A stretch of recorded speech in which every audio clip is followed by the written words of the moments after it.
everybody, and welcome to round 10 here at the start of day 2 at Grand Prix, Washington, D.C. John Goss is led off with a Forest. He is the reigning king of the hill. And whoa! And silence. Triton Shore Stalker? You don't see that very often. You do not see that very often. That's an unblockable 1/1 creature for Correct. 1 from Christian Calcano. 1 also being the number of pro points Christian Calcano needs to find between here and at the end of the day, end of Portland. Yeah, end of Portland, sure. Yeah. Okay, Burnished Heart. Little obvious attempt to curry favor with Marshall Sutcliffe. I gotta say, I like the John Goss side of the board a lot better than Calcano. I mean, if I'm John Goss, I'm terrified of turn 1 Triton Shore Stalker, not because of that card, because I think he's gonna throw an ordeal. You're on assuming an ordeal is coming. Yeah, because that's the main reason why you would play a card like Triton Shore Stalker, is because you can really abuse it by putting an ordeal on it and making a great start. So there we see a Flame Speaker Adept is Calcano's turn 3 play, so we're not going to really see the Burnished Heart get in there, or will we? It's definitely possible. You just attack here, right? If your plan is to sack the Burnished Heart, then yes. Ooh, but it looks like he's got plenty of development coming here. But is Calcano actually going to block it if you attack with untapped mana there? Depends on a few things. He might not. Would you? I would, yeah. You would? I'm the calling station man. I always block.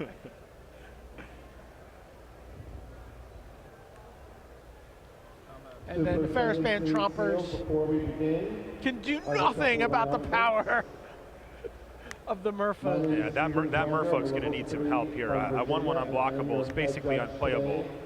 And this is not a great follow-up play for Calcano. Yeah. Well, I didn't watch the whole draft. I know you and Ben Starr covered it.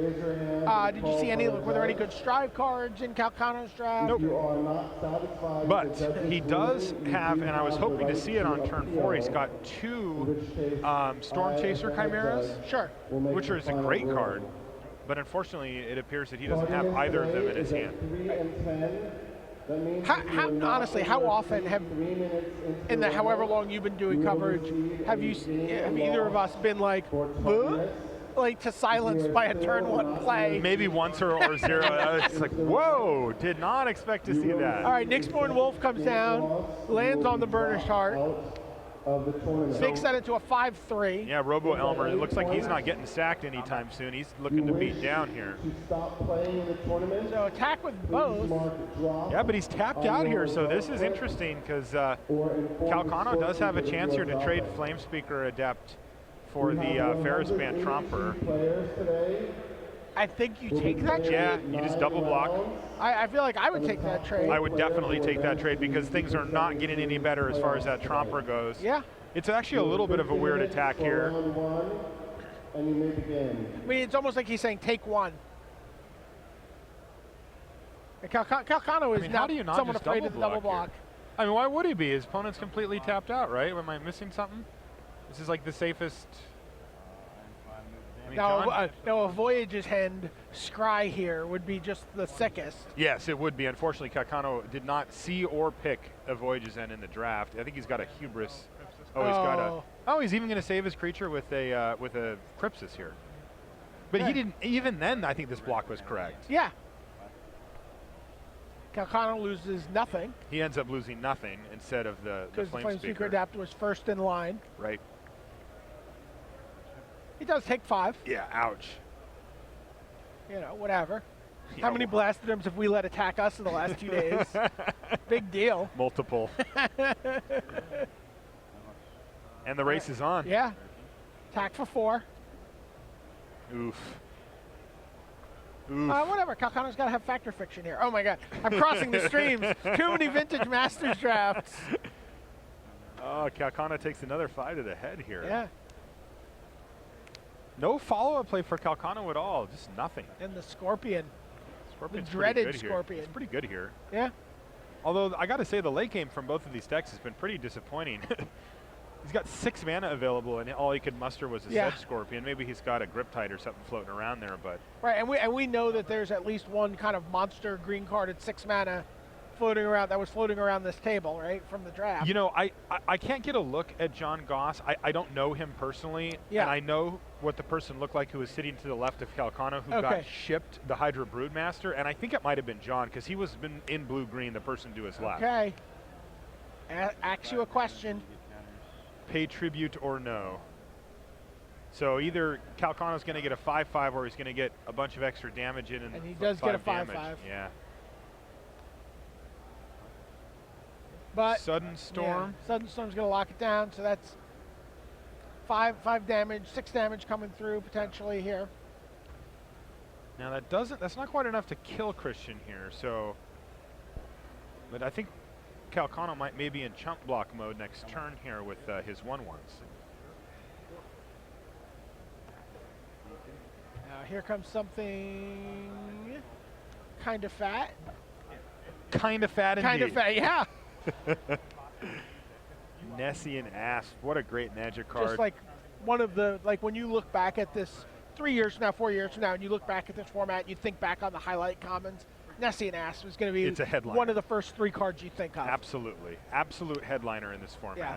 If you're not first picking that card, you know, Then in I green, hope you're you got a probably good doing something rare. wrong. Yeah. Such a simple design too. It was overlooked very early in the Yes. format because it's a little boring. It's like, oh, it's okay.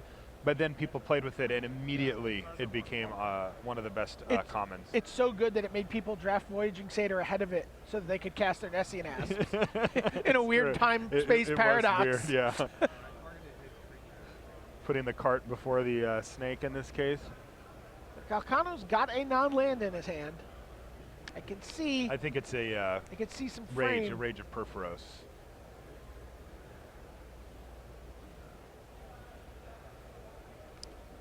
I might be wrong. Because that's a sorcery, and he would have cast it on his turn. Correct.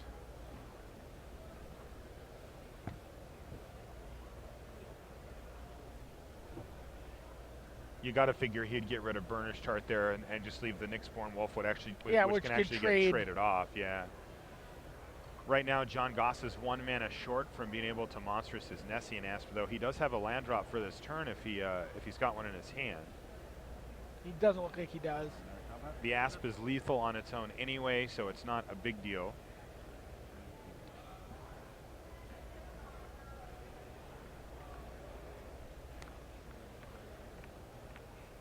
All right, so a chump block and another chump block here means that he's going to be taking 1.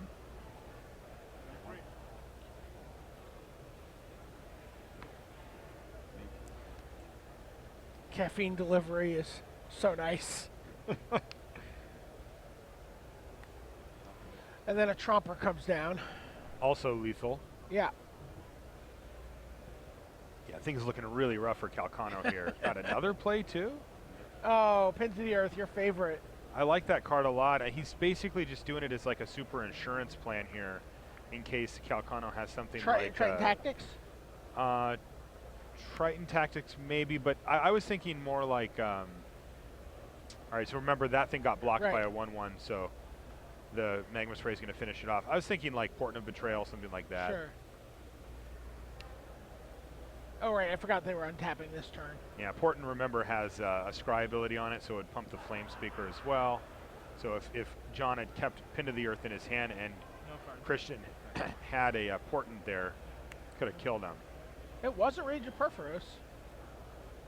All right, he just wanted to, he's only got 1 red mana source, so he wanted to make sure he could use his Magma Spray to finish off the guy. Scry 1 and my add a trigger. Scries for 1. This So is go ahead. I was saying Calcano can actually survive this turn. He can chump block the Nessian Asp. He can.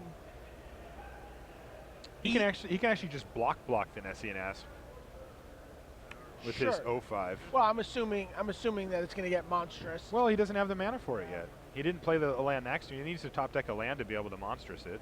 That's what he did. It's a safe assumption, apparently. By being You're on a roll this weekend. You just. Yeah, you have to attack with everybody here if you're attacking with anybody. Yeah. And Calcano can force John to monstrous here, but considering that Calcano's tapped out, not a big downside. Also, John has nothing else to do. Calcano goes to 2. I don't even know what he could. I mean, there's a few things that he could draw to help not die, but there's very few things he can do to help him win and not die. Like, you know, you draw Sudden Storm here, it's not that great. It makes it so that you're not dead, but there we go. Second main phase, Impetuous Sun Chaser.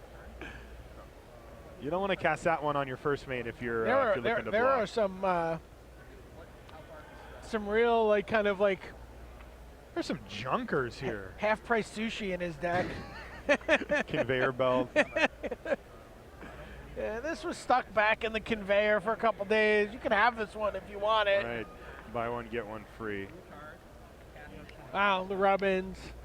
There's Nylea's Disciple. You actually mentioned this. You saw Fourth- this go fourth- by. Fourth from last, yeah. Right? Yeah. And so, which means John he is got the it guy. third to last, yeah. Yeah, John is on his left. Yeah. So, by the way, there's a spicy green number in John Goss's deck if this is the case. That's right. There is a very strong reason he's in green, and Christian Calcano is the one that put him there. Put him there, yeah. Yeah. He's like he sent him an engraved invitation to the green party. He did. He did. Hey, by the way, guys, Pro Tour Magic 2015 is coming up. This is I'm what excited. everyone's, you know, sort of positioning themselves for here, trying to get those last couple pro points. That would be gold, platinum for that last event of the season. This is it. This is going to be the event that determines everybody's standing for next year. It's going to determine the player of the year, the rookie of the year. All of the national champions, over 70 national champions will be crowned. You know, it's the World Championship roster is going to be filled out.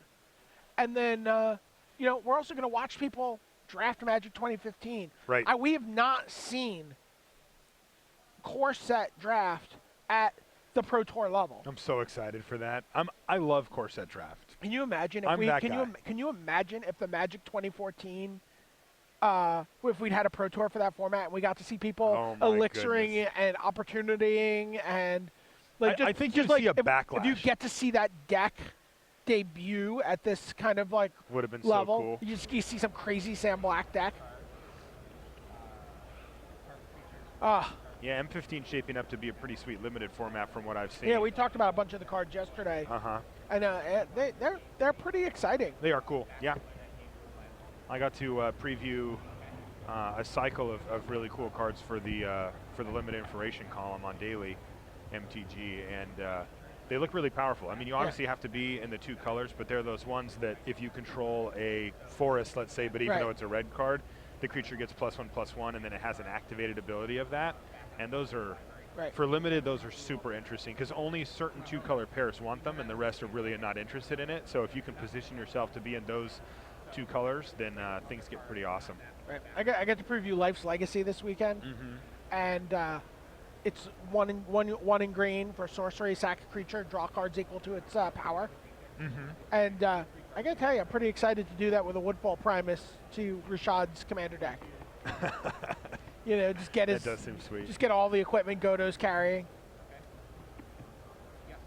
I like it. I also really want to play it with Strength of the Fallen. You want to play everything with Strength. I do. I do. Oh my God! Did you see Ben Sek's draft deck? No. Ooh. Oh, did he go spicy on us? He got past a Strength of the Fallen like 7th or 8th pick, and just was like sat up straight in his chair, and he was like doing it. Put his work gloves on and took it. All right.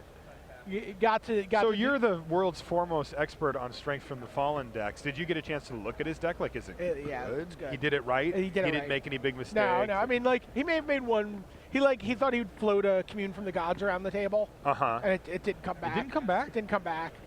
Wow. I'm surprised by that. But he Card does did not open get a taken pack lightly. with with Nemesis of Mortals, Nylea's Disciple, and Farika's Mender. Ooh. And Mender's so important. And so what do you take there? Mender. He took the Nemesis and wheeled He back did wheel the it. Mender. I mean, that's the risky play. Yeah, like, yeah. I'm not surprised by that, but I just have noticed how strong Mender is in a deck like that I just feel like you can't. I mean, I think that Nemesis is better. Yeah. You know, like just as a card, but he also Mender got like a makes 5th that pick deck. Night Howler in that. Oh, wow. Yeah. That's really good. Yeah. So he's actually, oh man. Yeah, that and then he sounds even has like interesting. some like just late game with like a Hythonia. Like his deck's just ridiculous. Okay, I like what I'm hearing. So it looks like both players went to 6. Judge, are we gonna go? Here at 9-0, both these players undefeated on day 1. Yep, I think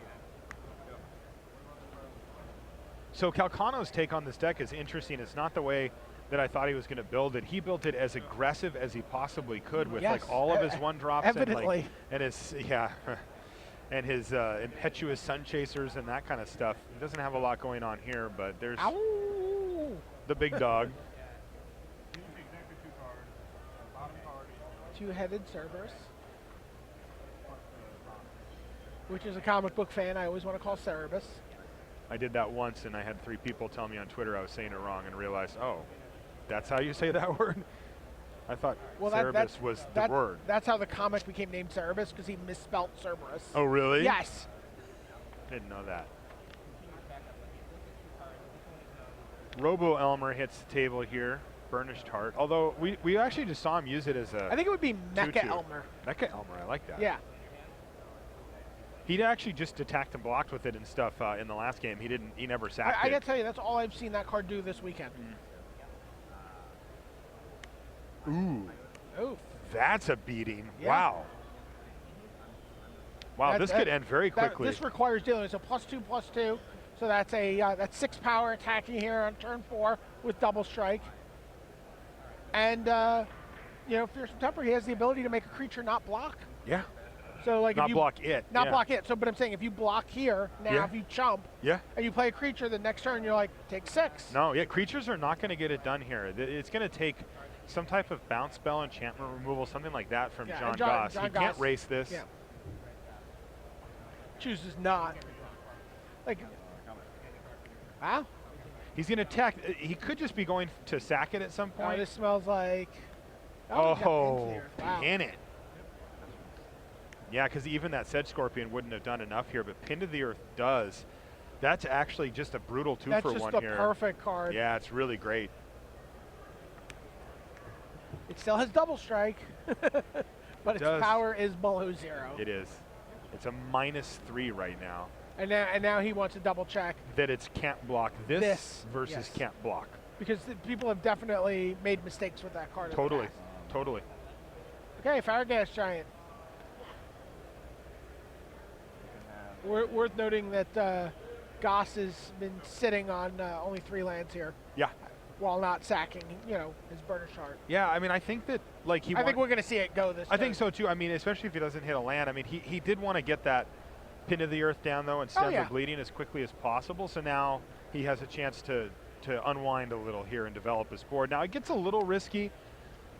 He's going to leave Sedge Scorpion back to block Farragas Giant, which is totally sweet because it's just a great answer to it. Yeah, he's just going to pass a turn no land drop here. So the thing is, if Calcano can come up with a way to kill the Sedge Scorpion, John can block and sack, but he's going to need to find an answer to a 5/5 at some point down the road. if the Scorpion Calcano were is to die. spreading out his board. Something, Yeah, this is something bad. big. Is This this going to be a this- Storm Chaser finally? Yeah. Oh, sweet. I love that card. It's just rough because you don't get to play it that often Right. because it's in blue-red, but it's a really cool card. Right. You don't get to play it too often because it's in an unplayable color combination. Yeah, I mean, a little hyperbole, but you're not too far off. I keep every set that came up after Theros, I thought that blue-red was going to be good, and it keeps on being just mediocre. Right. So tell people what the card does. If they Yeah, haven't so seen it's a it before. 2/3 flyer for 4, and you can pay 2 blue-red to scry 1, and then reveal the top card of your library. And the Storm Chaser Chimera gets +X/+0 until end of turn, where X is a converted mana cost of that card that you revealed. It gets huge. Yeah. I mean, you just start hitting them for 5 or 7, just bang, bang, bang, and they die. John- And by the way, you're scrying too. Yeah, like yeah. You're setting up future draws. John Goss does sacrifice his Burnish Heart at the end of the turn, goes up to the necessary mana for a Nessian Asp if he has one, Okay. which is kind of the card he wants to see here. I mean, also maybe just land into Into Hydra Boom Boom, Broods. Yeah, it would be pretty sweet. the Hydra Boom Booms. So spoilers. Yeah, a little early perhaps.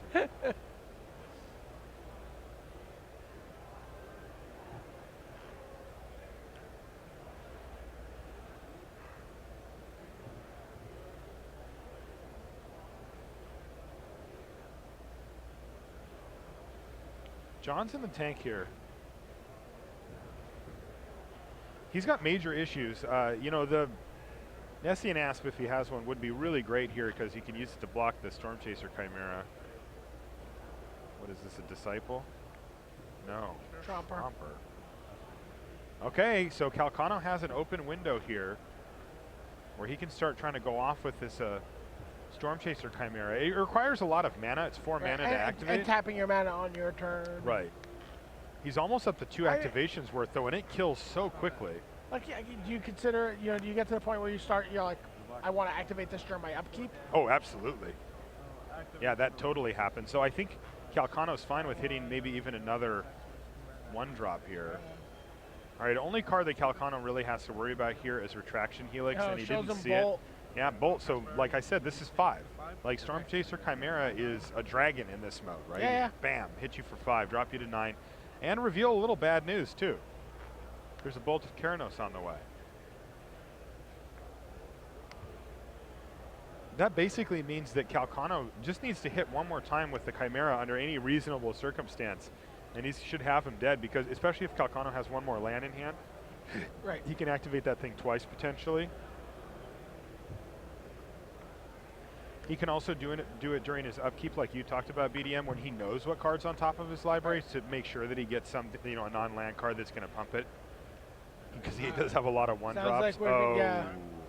So time to feed. Brutal. Ooh. Oh, but the hubris. The full blowout.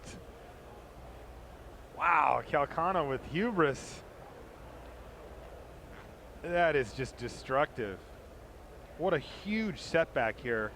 John Goss has to pick it up, and he doesn't get to replay it this turn. Does he have a follow-up? No. You are getting sleepy. Yeah, now, let's see if Calcano upkeeps it here. No, because he right, he knows what's on top. Right, and he wants to make sure he hits a non-land or a non-1-drop card. Right. And make his Stormcaller 5 power. And he's going to bolt the Scorpion and force some chump blocks here. Ship a land to the bottom, probably. Boom, in they go. Yeah, now you have to block Yes. the giant. Take 5, go to 4. Ship the turn back. Now, getting him down to 3 would have been infinitely better, because you know, he gives him more outs, but this is fine. The threats, they are lethal, potentially. And I do think you go for the upkeep scry here, too, depending on what the last card is. Absolutely. Although he doesn't know what the top card. He just pushed a card. He pushed a card, so he doesn't know. But he wants to set up his draw step either way. Right. Because if he hits anything 2 or greater than the Storm Chasers, if he hits a land, that's also fine. it's not too bad, but I think he would probably still just ship it, because he still gets to draw a land in that case anyway. All right, he doesn't do it during his upkeep, though. I don't know what his last card is either. Oh, we've got we've got a Storm. Oh, and the Gainsay out of the board is going to finish it. Right, there was Gainsay. That Gainsay was a key draft point for him, where he could have taken out another main deckable card over it. I didn't like that pick at all. Yeah, looked good there. He picked it over a Stone Shock Giant. That was the card. That's right. Did look pretty good there, though. And then you also see that Calcano was looking to keep his curve down in this draft. We were talking about the World Championships earlier. Let's take a look at some of the slots that are locked up. Our reigning World Champion, Shahar Shenhar, our reigning World Magic Cup Champion, Raphael Levy, Jeremy Nizani, Sean McLaren, Patrick Chapin, our Pro Tour winners, and Lars Dom, our Magic Online Champion. Excited to see Lars Dom. That was a lot of different flags there. Yeah. Not a lot of different flags here. No. Reed Duke and Jared Betcher, if the season ended right now, as the Player of the Year and the Rookie of the Year, would be taking seats at the World Championship. And you feel pretty confident that both of those will hold? I mean, I certainly feel very confident that Jared Betcher will hold. Reed Duke, someone could just win a Pro Tour and catapult him. Yep. You know what I mean? But it's difficult. It requires, I think, nothing short of win. So, some extraordinary. If the season ended right now, regionally, Li Shitian, Nam Sung Wook, Jeremy Dezani, Stanislav Sefka, Yamamoto, Yu Watanabe, Willie Adel, Paulo Vitor, Reed Duke, and Owen Turnwald. And then Reed Duke and Jeremy Dezani, we've seen their names previously, so What happens there? So those spots they can't have both spots. Which is kind of sad. Yeah, I mean, you won't mind double queuing this particular event. So their spot gets bumped down to one of the at-large people.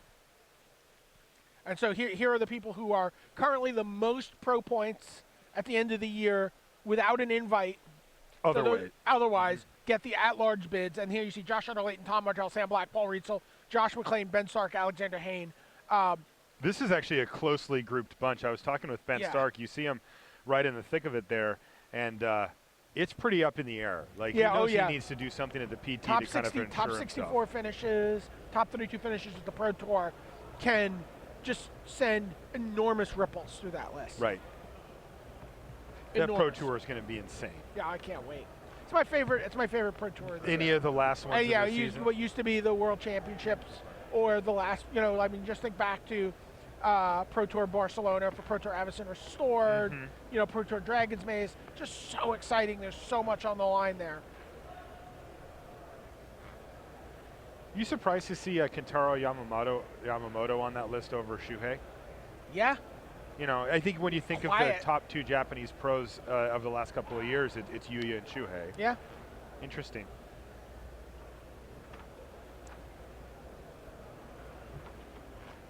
John Goss looks at his hand. Both these players are 9-0. John Goss, of course, king of the hill.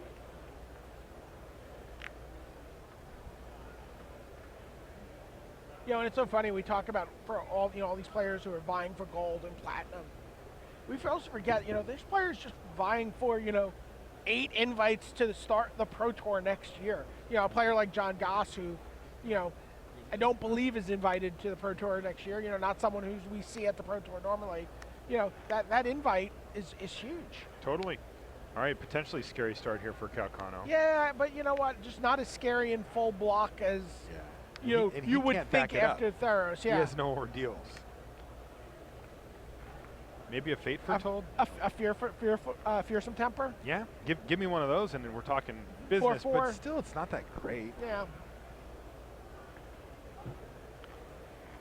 Yeah, I'm not the world's biggest Seder Hoplite fan myself. I thought it was going to be so much better. Me too. When I first saw the card, and then Heroic has just really taken a beating. It has. You're just not assured that you're going to get enough Strive cards or. So did John miss a land drop here? No. Yeah. Oh, he did? He's on the play. Yeah, he's totally. On the play. It's time for Elmer. Mecha Elmer. Mecha Elmer, is he here? No. Oh, it is the Nyxborn Wolf. The rare defensive Nyxborn Wolf. I mean, what is he going to do? Trade it with a Hoplite? That's kind of miserable. I mean, if he does that, then I'm all about the Hoplite. I mean, that's his only play. You see him just, he's like, still like, I could just attack him for 3. I don't want to trade. Is he going to bite the bullet? Yeah, he is. Yeah. Calcano's like, fist bump. I knew it. We got him. Calcano's like, I knew it. Oh, and there's the Chimera. Big follow-up play here. Storm Chaser Chimera comes down. So Calcano is off to a fantastic start against a struggling John Goss. I was just going to say, I think this might just be more of Goss. Yeah. Off to a struggling start. Well, let's give Calcano credit. He went 1, 3, 4 drops. That's sure. a decent curve. Yeah. And then, I thought maybe the upkeep scry there, but Not it sounds like he already has a plan for his mana. Shredding Winds maybe a possibility from John Goss here. And Calcano's just going to be like, sure. Take 4. Not activating. I'm going to keep building my board. What do you got, a giant here? Giant, yeah. And this is where Farragut's Giant is great. Goss is already at 12. He can't really take 5. But he also really can't let his opponent have a 5/5 here. Right. So but he also Farragut's Giant shining. Can't let him untap and take 5. Right.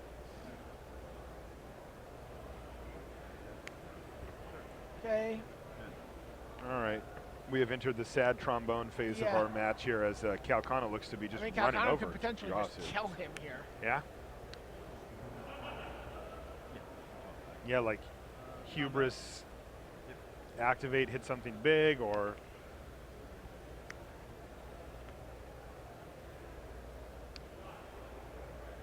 Now, does Calcano have other things to do? I think he's got a Vaporkin in his hand. But that would be okay. Yeah, it could be a Fate Foretold, but either way, I wouldn't mind seeing him just pump the Spellheart Pump Chimera. and make the 2 drop. Make a 2. He's got 3 cards left, though, so there's multiple avenues here. I think the thing to remember, though... We're waiting to see if he chumped the giant. He didn't. So he leaves it on top. Wow. Oh, wow. Forge 1 Oriads. Take 11? Yeah, you're at 1. Here's a Vaporkin. I don't think there's a card in the game that gets him out of it. Yeah, do you have the G Wrath or just the GG? Right. I think we're going to take the latter here, BDM. Now, he could play... Can you think of a card in Magic? For GGGG? Yeah. No. So you could go like every threat he has is Oblivion lethal. Stone Fog.